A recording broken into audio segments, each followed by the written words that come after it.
السلام عليكم ورحمة الله وبركاته. صباح الخير، صباح النور على أحلى مشاهدين ليا في الدنيا.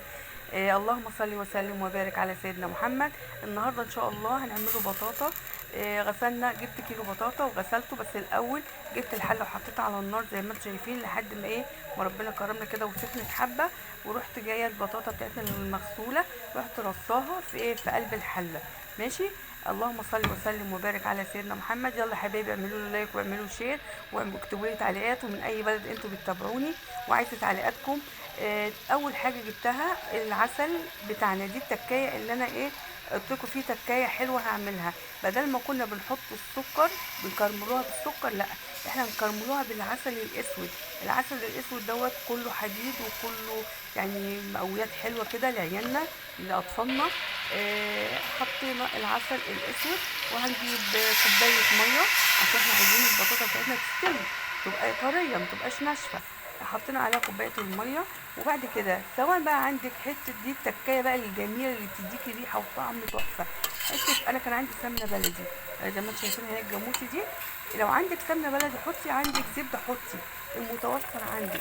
وبعد كده هروحوا سايبينها على نار متوسطه، وهنحط عليها غطا الحله ونسيبها تستوي براحتها 10 دقايق ربع ساعه. زي ما انتم شايفين اهي اتكرملت وبقت حاجه جباره جباره. اللهم صل وسلم وبارك على سيدنا محمد. ايه الجمال دوت! تسلم ايديك يا مها، والله العظيم حاجه تحفه وجبار. اهي زي ما انتم شايفين اهي. طبعا العسل اتكرمل من تحت، بس بنشيل بقى اللي فوق نحطه تحت عشان ياخد من من العسل. خلاص كده اوكي. بعد كده، بعد ما انا عملتها كده، قمت مطلعه البطاطا بتاعتنا، رصاها في الطبق بتاعي اهو. سخنه نار طبعا، انا مش عارفه امسكها بايديا. فاضل بقى الصوص بتاعه اللي هو في الحله، قمت حاطاه في كوبايه اهو زي ما انتم شايفين، اللي هو العسل والميه بالسمنه الفلاحي.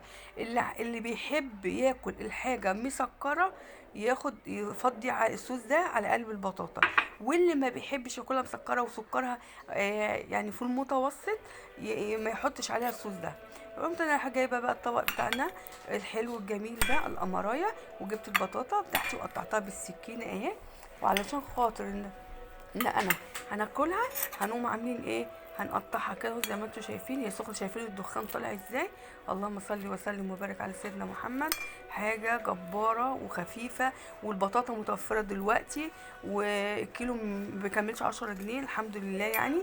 حاجه جميله بسم الله ما شاء الله. هتعملوها لعيالكم هياكلوها بالف هنا وشفا، وهيقولوا لكم من حلاوتها اعملوا لنا كمان. لان حته السمنه اللي انا حطيتها دي بتوديكوا في حته تانية خالص، جميله جدا جدا جدا.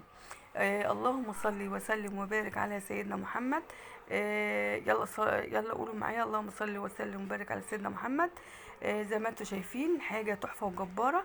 وديت انا عملتها، معلش ان كنت غبت عنكم حبه ايام، بس رجعت لكم تاني. ودي وصفتي النهارده من مطبخ منوعات ماما مها. واشوفكم في وصفه جديده تانية باذن الله. والسلام عليكم ورحمه الله وبركاته.